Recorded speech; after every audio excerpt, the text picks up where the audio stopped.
En el corazón de América se esconde un profundo enigma que ha desconcertado a científicos e historiadores durante siglos. Es un misterio que se remonta en el tiempo, susurrado en las leyendas de civilizaciones antiguas y grabado en los linajes mismos de los pueblos indígenas. Se ha descubierto que la sangre tipográfica, una anomalía genética, guarda en sus profundidades carmesí los secretos de un linaje tan antiguo como el propio continente. Pero, ¿qué hace exactamente que este tipo de sangre sea tan único? ¿Es simplemente una peculiaridad de la genética o contiene la clave para descubrir los secretos de nuestros antepasados? Bienvenidos a Lo Nunca Contado. Únase a nosotros mientras desentrañamos la historia y el misterio de la sangre tipo O, una herencia indígena en las Américas.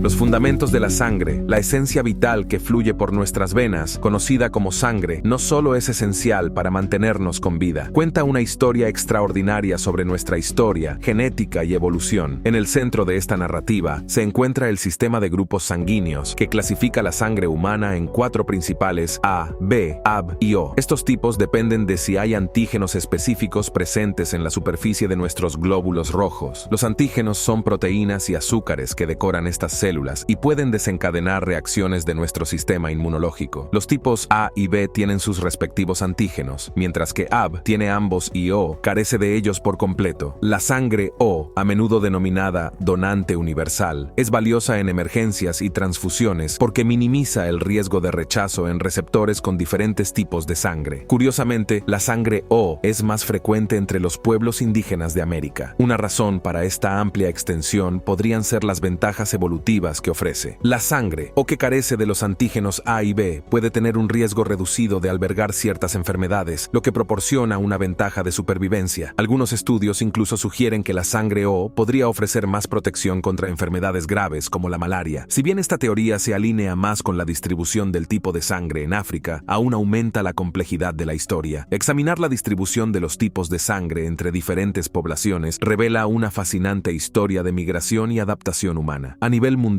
el tipo O es el tipo de sangre más común, pero su prevalencia varía significativamente según la región. En América, particularmente entre los grupos indígenas, la proporción de sangre tipo O es notablemente alta, lo que indica una fuerte selección evolutiva a lo largo de miles de años. Las razones exactas de esta preferencia siguen siendo algo misteriosas, pero probablemente impliquen una combinación de desafíos ambientales y resistencia a enfermedades. Una teoría sugiere que el suministro de oxígeno, supuestamente superior de la sangre tipo O en altitudes más altas, puede haber dado a los antiguos habitantes de las regiones montañosas de América una ventaja de supervivencia. Esta gran cantidad de detalles sobre los tipos de sangre pinta una imagen fascinante de nuestro pasado, destacando las profundas conexiones entre nuestra biología, medio ambiente e historia. Muestra cómo nuestros cuerpos se han adaptado con el tiempo a diversos desafíos, dejando una huella duradera en nuestra composición genética y dando forma a nuestros resultados de salud actuales. Los misterios del linaje geográfico y la propagación global de diferentes tipos de sangre cuentan una historia intrigante sobre cómo los humanos se han movido por el mundo a lo largo de la historia. Entre todos los patrones, la frecuencia del grupo sanguíneo O en las Américas es especialmente fascinante. Estos tipos de sangre varían en diferentes regiones y comprender estas variaciones ayuda a desentrañar la compleja historia de la migración y la interacción humana. La distribución del tipo de sangre varía ampliamente en todo el mundo, lo que refleja miles de años de evolución y movimiento humanos. Si bien el tipo O es el más común en todo el mundo, su predominio difiere de una región a otra. En África, donde se cree que se originó la vida humana, el tipo de sangre O es muy frecuente, lo que sugiere que puede ser el tipo de sangre más antiguo. A medida que las personas emigraron a Europa y Asia, la prevalencia del tipo O disminuyó. El tipo A se volvió más común en Europa occidental y el tipo B en Asia central y oriental. Este cambio sugiere una interacción compleja entre la genética, el medio ambiente y las estructuras sociales que han dado forma a las poblaciones humanas durante milenios. La sorprendente diferencia en la aparición de sangre tipo O O en las Américas, particularmente entre las poblaciones indígenas, plantea preguntas intrigantes sobre las migraciones antiguas y la dinámica poblacional. En muchas comunidades indígenas, la sangre tipo O alcanza frecuencias de hasta el 90% al 100%, en contraste con el promedio mundial de alrededor del 62%. Las teorías sugieren que los antiguos inmigrantes a América, que probablemente cruzaron un puente terrestre durante la última edad de hielo, portaban predominantemente sangre del tipo O. Estos primeros inmigrantes eventualmente se convirtieron en los antepasados de los pueblos indígenas actuales. El aislamiento de América de Eurasia hasta la llegada de los europeos podría explicar la alta prevalencia y mantenimiento del tipo sanguíneo O. El contacto limitado con otras poblaciones restringió la introducción de nuevas variantes genéticas, lo que permitió que el tipo O se arraigara en el acervo genético de las poblaciones indígenas. Además, las presiones selectivas, como las enfermedades y los factores ambientales, pueden haber favorecido a los individuos con sangre tipo O, aumentando aún más su prevalencia. Comparar la frecuencia del tipo de sangre O en las Américas con la de otras poblaciones aisladas en todo el mundo proporciona información adicional sobre el impacto de la migración y el aislamiento en la distribución del tipo de sangre. Si bien algunas islas del Pacífico y comunidades remotas también muestran una alta incidencia de ciertos tipos de sangre debido a sus historias migratorias únicas y períodos de aislamiento, el predominio del tipo O en las Américas sigue siendo incomparable. Este es el contexto histórico y prehistórico único de los continentes, lo que genera preguntas sobre los movimientos y las estrategias de supervivencia de los pueblos antiguos. El viaje a través de la historia y a través de los vastos paisajes de las Américas está lleno de misterio, fuerza y cambio. Nuestra historia comienza con la migración de los primeros humanos a las Américas, un gran viaje a lo largo de miles de años. Cruzaron el puente terrestre desde Asia durante la última edad de hielo. Estos pioneros trajeron consigo marcadores genéticos que darían forma a las líneas sanguíneas de sus descendientes, incluido el OGene, una señal silenciosa de supervivencia y adaptación. Los estudios científicos que analizan la distribución del tipo de sangre entre las poblaciones nativas han encontrado patrones interesantes. Un importante estudio realizado en la década de 1980 con poblaciones nativas americanas en Arizona mostró que el 99% de los participantes tenían sangre tipo O. Este elevado número se observa en comunidades nativas desde las montañas nevadas de Canadá hasta las exuberantes selvas tropicales del Amazonas. Pero, ¿por qué la sangre tipo O es tan común entre estos grupos? La respuesta podría encontrarse en el proceso de selección natural y adaptación al medio ambiente. Los primeros colonos se enfrentaron a condiciones difíciles en las que la sangre tipo O podría haber sido de gran ayuda. Su falta de antígenos A y B podría haber reducido el riesgo de enfermedades comunes en ambientes difíciles. Además, las personas con sangre tipo O podrían haberse adaptado mejor a diferentes condiciones, lo que lo hizo más común a medida que los pueblos nativos se extendieron por todo el continente. Aquellos con sangre tipo O podrían haber sobrevivido mejor y transmitir su herencia genética de generación en generación. Ha sucedido a lo largo de miles de años, lo que ha llevado a la gran presencia de sangre tipo O que se observa hoy entre las poblaciones nativas. Pero la historia de la sangre tipo O no se trata solo de sobrevivir a condiciones y enfermedades difíciles. También se trata de conexión humana e historia compartida, actuando como un vínculo biológico que une a diferentes comunidades en todo el continente. Los avances recientes en la tecnología del ácido desoxirribonucleico han permitido a los científicos rastrear linajes y migraciones con mucha precisión, confirmando los orígenes antiguos de la sangre tipo O en las Américas. Sin embargo, este viaje histórico no es solo interesante para los académicos, tiene grandes implicaciones para la salud y la medicina entre las poblaciones nativas. El estatus de donante universal de sangre tipo O lo hace importante para las transfusiones de sangre y la atención médica de emergencia, lo que muestra la necesidad urgente de donar sangre en estas comunidades donde la sangre tipo O realmente se necesita, pero no siempre está disponible. Al rastrear el viaje desde la antigüedad hasta la actualidad, encontramos que la sangre tipo O tiene implicaciones importantes para la medicina y la atención sanitaria modernas. Explorar sus misteriosos comienzos y sus beneficios evolutivos muestra cómo afecta los tratamientos médicos, las respuestas urgentes y el suministro mundial de sangre. La sangre tipo O es crucial en la práctica médica actual, especialmente en emergencias donde se necesitan transfusiones inmediatas. Sus especiales características lo convierten en la base de las urgencias y cirugías. La sangre tipo O negativa es muy valorada, ya que se puede administrar a pacientes de cualquier tipo de sangre sin causar problemas. Esto es importante en emergencias cuando se desconoce el tipo de sangre del paciente. Además, la sangre tipo O positiva, aunque no es universalmente compatible, aún se puede administrar a muchas personas con un factor RH positivo. La necesidad de sangre tipo O, especialmente la sangre O negativa, sigue siendo alta en todo el mundo, desde las salas de emergencia hasta las zonas de desastre y los campos de batalla. A menudo es la mejor opción para las transfusiones cuando el tipo de sangre del receptor es incierto. Esto muestra la necesidad constante de donantes de sangre tipo O y la importancia de tener suficientes en los bancos de sangre y hospitales. Sin embargo, la capacidad de administrar sangre tipo O a cualquier persona también crea desafíos como una posible escasez porque tiene una gran demanda para diversas emergencias médicas. Equilibrar la disponibilidad de sangre tipo O con las necesidades de atención médica diaria y emergencias es un desafío constante para los sistemas de salud en todo el mundo. Además de las transfusiones, la prevalencia del tipo de sangre O tiene implicaciones más amplias para la investigación médica y genética. Las investigaciones sugieren que el tipo de sangre puede afectar la susceptibilidad a ciertas enfermedades y que las personas con tipo O posiblemente tengan un menor riesgo de enfermedad coronaria y diferentes respuestas a los patógenos. Comprender este vínculo podría cambiar los métodos de tratamiento y atención médica preventiva. También surgen cuestiones éticas y sociales, como garantizar un acceso justo a la sangre tipo O, particularmente en áreas con menos personas que la tienen o sistemas de salud menos avanzados, aumentar las tasas de donación de sangre, mejorar los métodos de almacenamiento y distribución y promover la cooperación internacional son pasos importantes. Para afrontar estos desafíos, de cara al futuro, los orígenes antiguos y la importancia actual de la sangre tipo O seguirán influyendo en la medicina transfusional, la investigación genética y las políticas de salud pública. Los avances en productos sanguíneos artificiales, tecnologías de tipaje sanguíneo e ingeniería genética podrían ofrecer nuevas respuestas a los problemas de suministro y compatibilidad. Sin embargo, es probable que las propiedades naturales de la sangre tipo O y su papel como donante universal sigan siendo cruciales en la medicina de emergencia y las prácticas de transfusión. La ventaja evolutiva de la alta presencia de sangre tipo O entre las poblaciones nativas americanas, especialmente en entornos desafiantes como las grandes altitudes, ha intrigado a los científicos durante años. Esta sección profundiza en teorías intrigantes que sugieren que la sangre tipo O podría haber dado a los pueblos antiguos una ventaja evolutiva, ayudándolos no solo a sobrevivir, sino también a prosperar en hábitats difíciles. Un ángulo fascinante es cómo la sangre tipo O podría ayudar a adaptarse a las grandes altitudes. Durante miles de años, la gente ha vivido en los Andes, donde el oxígeno es escaso. Para hacer frente a esta situación, sus cuerpos sufrieron cambios significativos. Curiosamente, muchos indígenas de estas regiones tienen sangre tipo O, lo que sugiere una posible conexión entre este tipo de sangre y la supervivencia en ambientes con poco oxígeno. Entonces, ¿por qué la sangre tipo O podría ser ventajosa en esos lugares? Una teoría se centra en el espesor de la sangre y el suministro de oxígeno. La sangre tipo O tiende a ser menos espesa que la tipo A, B o AB, lo que podría significar un flujo sanguíneo más suave y un mejor suministro de oxígeno a los tejidos en condiciones de bajo oxígeno, una ventaja crucial para vivir a gran altura. Otro aspecto es la resistencia a las enfermedades. Los registros históricos sugieren que las enfermedades pueden haber afectado más gravemente a las personas con sangre A o B. Algunos estudios sugieren que las personas del tipo O tienen un menor riesgo de sufrir malaria grave, mientras que la malaria no era una gran preocupación en la América precolombina. Esto sugiere una idea más amplia. La falta de antígenos A y B en los glóbulos rojos podría ofrecer cierta protección contra los patógenos que se dirigen a estas moléculas, reduciendo el impacto de las enfermedades infecciosas. También existe un vínculo entre la dieta y el metabolismo. Las dietas indígenas variaban mucho, desde dietas ricas en mariscos en el noroeste del Pacífico hasta dietas basadas en maíz en Mesoamérica. Algunas investigaciones sugieren que el tipo de sangre podría afectar la forma en que las personas digieren los alimentos y metabolizan los nutrientes. La sangre tipo O podría ser más adecuada para dietas ricas en proteínas y grasas, lo cual es común entre las sociedades de cazadores-recolectores. Otro ángulo interesante es el aspecto social. En las comunidades indígenas muy unidas, la cooperación era crucial para la supervivencia. Las personas del tipo O, al ser donantes de sangre universales, podrían haber sido muy valoradas en momentos de lesiones o complicaciones en el parto, ya que podrían proporcionar transfusiones que salvarían vidas, lo que podría mejorar mejorar su estatus social y su éxito reproductivo. Si bien cada teoría ofrece posibilidades intrigantes, es esencial abordarlas con cautela. La relación entre el tipo de sangre y la aptitud evolutiva es compleja y está influenciada por varios factores como el medio ambiente, los patógenos, la dieta y la estructura social. Probablemente, la ventaja evolutiva de la sangre tipo O entre las poblaciones nativas americanas se debe a una combinación de estos factores y no a una causa única. Ácido desoxirribonucleico y ascendencia en la compleja historia de los humanos. La tecnología del ácido desoxirribonucleico se ha convertido en una poderosa herramienta para encontrar raíces familiares al observar los tipos de sangre y las líneas familiares antiguas, especialmente la prevalencia del tipo de sangre O entre los pueblos nativos de las Américas. Pruebas de ácido desoxirribonucleico mostrar de dónde vinieron nuestros antepasados. Este estudio analiza cómo la tecnología del ácido desoxirribonucleico nos ayuda a comprender el movimiento humano y los cambios a lo largo del tiempo, y también fortalece nuestros vínculos con nuestra herencia nativa. Como se ve en la historia de la familia de Toro Sentado, las mejoras para muchas personas, la tecnología ha sido súper útil para mostrar su herencia nativa, respaldando historias transmitidas de generación en generación. Descubrir la ascendencia con ácido desoxirribonucleico es especialmente importante para los grupos nativos, donde las historias y las conexiones con la tierra y los antepasados son realmente importantes. Las pruebas de ácido desoxirribonucleico ofrecen otra forma de comprender estas conexiones o encontrar nuevas partes de su historia familiar. Para los descendientes de pueblos originarios, esta conexión puede ser realmente significativa. Unir la historia con la identidad personal y encontrar marcas genéticas específicas de grupos nativos en las Américas nos permite conectarnos directamente con las primeras personas que vivieron aquí, aprendiendo sobre diferentes culturas y comunidades anteriores a la llegada de los europeos. Descubrir la ascendencia nativa a través del ácido desoxirribonucleico no se trata solo de sentir curiosidad, sino de recuperar la identidad y reconstruir las conexiones perdidas debido a la colonización. Este vínculo es realmente importante para las personas que intentan comprender dónde encajan en la comunidad nativa en general. El ácido desoxirribonucleico puede mostrar un vínculo real con el pasado, ayudando a las personas a involucrarse más en las tradiciones culturales, los idiomas y las conexiones comunitarias. Conocer la ascendencia nativa a través del ácido desoxirribonucleico también puede ser importante para acceder a los recursos, los derechos y el reconocimiento otorgado a los pueblos nativos. Un poderoso ejemplo de cómo la tecnología del ácido desoxirribonucleico devuelve a las personas a sus raíces nativas es la Puant, un pariente directo de Toro Sentado. Mediante pruebas de ácido desoxirribonucleico, la Puant confirmó su conexión familiar, mostrando un vínculo que es importante tanto a nivel personal como histórico. Esto muestra cómo la tecnología del ácido desoxirribonucleico une el pasado y el presente, permitiendo que las personas se conecten con sus ancestros de una manera significativa. Si bien encontrar ascendencia nativa a través del ácido desoxirribonucleico es emocionante, también plantea cuestiones y desafíos éticos. Las preguntas sobre privacidad, consentimiento y cómo se podría utilizar la información genética son realmente importantes. Comprender los resultados del ácido desoxirribonucleico en términos de identidad cultural y tribal es complicado porque ser nativo es algo más que genética. El aspecto comercial de las pruebas de ácido desoxirribonucleico y el rastreo de ascendencia ha provocado debates sobre el tratamiento del patrimonio genético como un producto. Preguntar quién puede utilizar, comprender y ganar dinero con esta información. Es muy importante asegurarse de que la tecnología del ácido desoxirribonucleico ayude a los pueblos nativos y respete sus derechos y opiniones. La tecnología del ácido desoxirribonucleico de los descendientes de neandertales y denisovanos ha cambiado la forma en que estudiamos la historia familiar, permitiendo a las personas rastrear su árbol genealógico con mucha precisión. Al comprobar las marcas en nuestro ácido desoxirribonucleico, los científicos pueden adivinar de dónde vinieron nuestros antepasados, cómo se movían y cómo interactuaban los diferentes grupos en el pasado. Los denisovanos son un grupo de humanos antiguos que están clasificados como una población distinta debido a los desafíos para definirlos como especies separadas dentro de la familia humana. En realidad, tanto los neandertales como los denisovanos comparten similitudes significativas con el Homo sapiens, lo que sugiere que podrían considerarse subespecies de nuestra especie. Estas similitudes son evidentes en sus características físicas y composición genética, lo que indica relaciones cercanas. Es importante reconsiderar nuestras percepciones de los neandertales, especialmente si los consideramos poco inteligentes o primitivos. La evidencia científica cuestiona la noción común de que los neandertales neandertales eran intelectualmente inferiores. En cambio, las investigaciones sugieren que probablemente eran bastante inteligentes y capaces y poseían habilidades y adaptaciones únicas que les permitieron prosperar en sus entornos. Contrariamente a la creencia popular, los neandertales no perecieron simplemente debido a su percibida inferioridad. La aparición del Homo sapiens sapiens, nuestros antepasados directos, coincidió con el declive de los neandertales y los denisovanos hace unos 40.000 años. Comprender las razones detrás de la desaparición de los neandertales es crucial para desentrañar la historia de cómo los humanos modernos se convirtieron en la especie dominante en la Tierra. Aunque el objetivo inicial del estudio puede no haber sido investigar la extinción de los neandertales, sin darse cuenta proporcionó información valiosa sobre este fenómeno. Al examinar las características superpuestas y las relaciones genéticas entre los neandertales, los denisovanos y los humanos modernos, los investigadores obtuvieron una nueva perspectiva sobre los factores que contribuyeron a la extinción de los neandertales. Un aspecto intrigante de la investigación sobre los neandertales es el descubrimiento de su compleja cultura y sus sofisticados comportamientos. Los hallazgos arqueológicos han revelado evidencia de arte, artesanía e incluso comportamiento simbólico de los neandertales, desafiando las suposiciones previas sobre sus capacidades intelectuales. Además, los estudios genéticos han demostrado que los humanos modernos portan trazas de ácido desoxirribonucleico neandertal, lo que indica un mestizaje entre los dos grupos. Esto sugiere que los neandertales y los humanos modernos coexistieron e interactuaron de diversas maneras, influyendo potencialmente en el desarrollo de cada uno y contribuyendo a nuestra diversidad genética actual. A la luz de estos hallazgos, queda claro que los neandertales no eran simplemente seres inferiores destinados a la extinción, más bien eran parientes humanos complejos y adaptables que habitaron la Tierra junto a nuestros antepasados durante miles de años. Al reevaluar nuestras percepciones sobre los neandertales y reconocer sus contribuciones a la evolución humana, obtenemos una comprensión más profunda de nuestra historia compartida y del extraordinario viaje que condujo al surgimiento de los humanos modernos como especie dominante en nuestro planeta. Asombroso. El aspecto notable de la prueba de Crawford es cuán extensamente los científicos del Instituto de Investigación Celular han rastreado su ascendencia genética. Han descubierto una profundidad de ascendencia que supera las expectativas anteriores, lo que provocó una reconsideración de la historia humana en las Américas. Crawford reside en Hart Butte, Montana, ubicado dentro de la vasta extensión de la Reserva India Blackfeet, abarcando más de 1,5 millones de acres en la región noroeste del estado. Con una población que supera los 17,000 habitantes, la nación Blackfeet es una de las tribus nativas americanas más grandes de los Estados Unidos. Otras reservas de pies negros se encuentran en Alberta, Canadá. Se ha sugerido que el análisis del ácido desoxirribonucleico de Crawford podría alterar significativamente nuestra comprensión de la migración humana a las Américas. Pero, ¿qué sabemos exactamente sobre este tema? La teoría predominante describe una migración de personas desde lo que hoy es el norte de Siberia. Este descubrimiento innovador sobre el linaje genético de Crawford ha abierto nuevas vías de exploración y contemplación dentro de la comunidad científica. A medida que continuamos desentrañando los misterios de la migración humana y la ascendencia genética, la prueba de Crawford es un testimonio del poder de la investigación científica y la búsqueda duradera de conocimiento. Al explorar las profundidades de su historia genética, obtenemos información valiosa sobre la ascendencia compartida de toda la humanidad y los extraordinarios viajes que han dado forma a nuestra identidad colectiva. Al hacerlo, honramos la herencia de Crawford y reafirmamos nuestro compromiso de comprender la información compleja de la historia humana en toda su diversidad y complejidad. El lago Baikal ha servido como punto de encuentro para gente tanto del oeste como del este, durante mucho tiempo, conectándolos mediante intercambios genéticos. Esta conexión se remonta al Paleolítico y continuó hasta la Edad del Bronce. Según Bergstrom, estos pueblos siberianos podrían ser los antepasados de los nativos americanos modernos. Sin embargo, solo a veces se espera la idea de que los primeros estadounidenses emigraron al continente a través de un puente terrestre desde Siberia a Alaska. En un artículo de National Geographic de junio de 2018, el autor Simon Worrell exploró teorías alternativas. Al profundizar en su historia genética, los investigadores han descubierto descubierto ideas que desafían las nociones preconcebidas y amplían nuestra comprensión de los patrones de migración humana. Este logro no solo arroja luz sobre la ascendencia de Crawford, sino que también tiene implicaciones más amplias para nuestra comprensión de la historia humana a escala global. La residencia de Crawford en Heart Butte, Montana, sirve como punto focal para esta investigación, ya que está situada dentro del extenso paisaje de la Reserva India Blackfeet. Con su rico patrimonio cultural y su población diversa, esta región ofrece un telón de fondo único para estudiar las complejidades de la migración y la ascendencia humana. La nación Blackfeet, con sus ricas tradiciones culturales y su histórica historia, ofrece una visión de la resiliencia y adaptabilidad de los pueblos indígenas frente a paisajes cambiantes y cambios demográficos. Al conectar la herencia genética de Crawford con la narrativa más amplia de la historia de los nativos americanos, los investigadores están descubriendo un detalle complejo de historias interconectadas